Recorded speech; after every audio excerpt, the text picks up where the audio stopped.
the face of America's financial collapse in the 1920s and 30s, one of the most luxurious cars ever created made an indelible mark on the history of modern automotive excellence.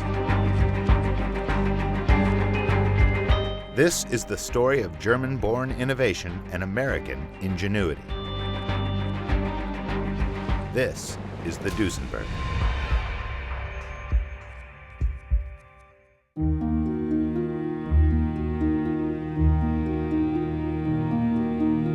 Fred and Augie Duesenberg left their native Germany in the early years of the 20th century, determined to come to America and make a name for themselves.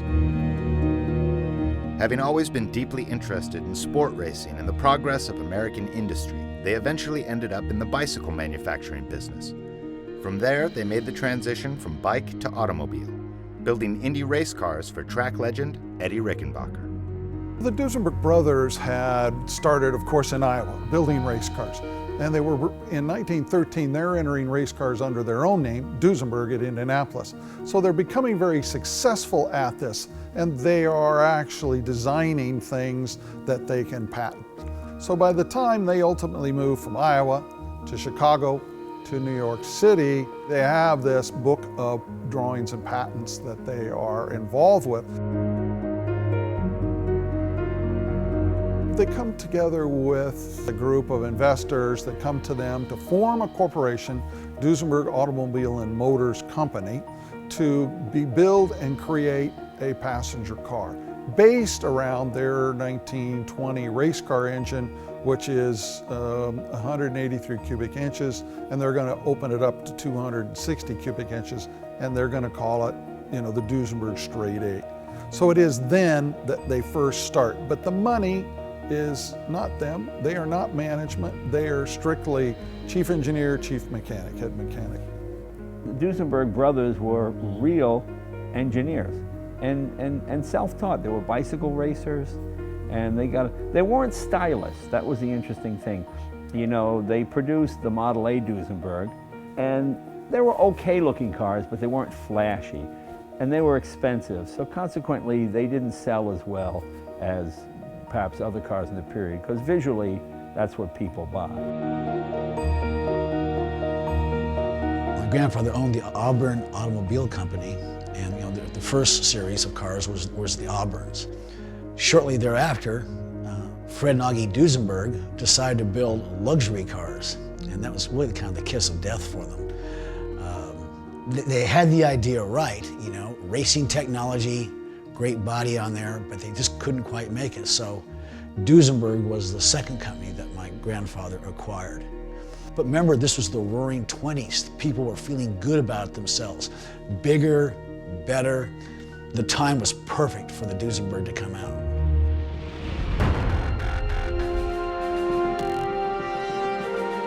Duesenberg brothers were finishing this car, this Model X. And Cord bought the company, walked in and said, "Finish that thing, get it out of here. I want you to make the fastest, most prestigious, the most over-the-top car you can." And that became the Model J. You could almost call it the ultimate sleeper, or the first factory sleeper, It had 265 horsepower. When most powerful luxury cars, 100 horsepower was, that's impressive. 100 horsepower is pretty good. What was the Ford V8? 65 horsepower? And that was considered, Dillinger wrote to Henry Ford, "This thing is so fast, and get away from the cops." 65 horsepower. It was 265 horsepower. So it was impressive. The Model J debuted in 1928 at the New York Automobile Salon. It was opulence in the face of financial tragedy. This was not a car for the public. It was built with a very specific clientele in mind. During the 20s, there was all kinds of money floating around. People would spend $12,000, $15,000 for a car, which would be, $250,000, $300,000 now. So you had all the Wall Street guys and, all the speculators. So if you were a banker or a conservative, stockbroker type guy, let's say, you'd probably go for the Packard or the Pierce Arrow. That was old money. Duesenberg was new money. It was flash. I would say more Duesenbergs are probably sold out of Hollywood and New York than anywhere else. I mean, Packard's thing was quiet, you know, you didn't even hear it running. Duesenberg, you hear running. To hear a Duesenberg come up behind you is very unnerving. I had a lot of fun racing one time in my Cord Cabriolet, and a friend with a Duesenberg chased me for 20 miles, and that thing kept catching up. I could not get away with it. It was like a freight train coming after me.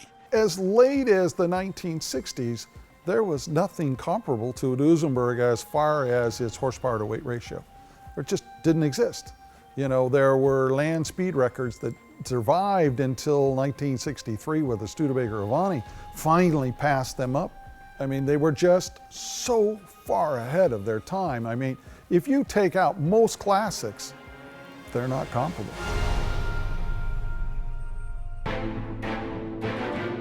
In automotive history, there was a period where there were a lot of coach manufacturers. And these coach manufacturers didn't just build for Duesenberg. You know, there are Packards out there and other cars with similar bodies on there. One particular 1930 Duesenberg Model J, engine code J319 with chassis code 2329, was shipped to Paris to renowned coach builders Hibberd and Darren. In total, they were responsible for creating 7 Duesenbergs on both the short and long wheelbase chassis, with 2 of the long wheelbase cars bodied on transformable cabriolets. In essence, making this car one of 2, the other belonging to the King of Spain, Alfonso XIII. In the case of our Hibberd and Darren, that would have been a chauffeur-driven car. And there was probably 30% of the cars were built for, you know, drivers, chauffeurs. The rest went to individuals, usually that were nouveau, were more sporty, wanted something more from their automobile than basic transportation to and from.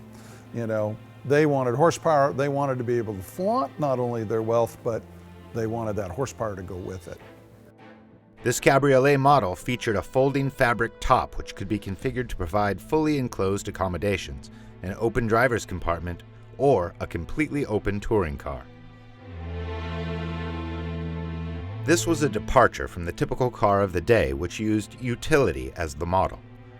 From the Fords and Buicks, the working man's car, the focus shifted to giving the car owners an elegant and comfortable driving experience, which included several cutting-edge technological advancements, like the special attention paid to the handling and braking.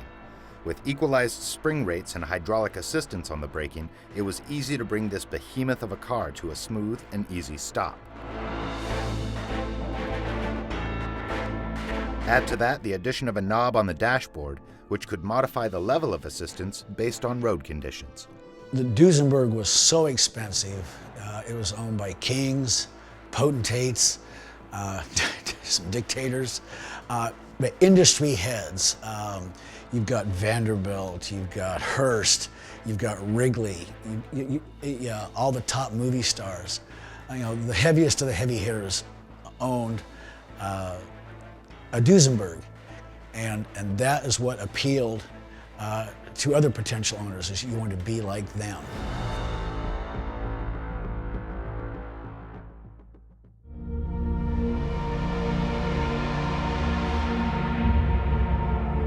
Inevitably, America's devastating financial collapse caught up with the Duesenberg brothers. The Great Depression spread like a plague across the country, leaving industry and commercialism totally destitute, and very few businesses were spared. Well, Duesenberg was a dream.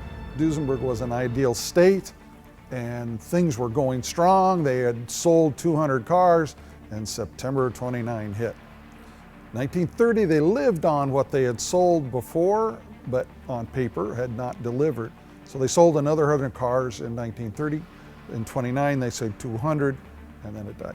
So it was the Depression that really killed the Duesenberg, and it stopped the engineering from advancing too. Everything shut down in 1937, Auburn, Cord, and Duesenberg. The Depression finally caught up with the people who could afford to buy those cars. It was simply too big and too much at the time.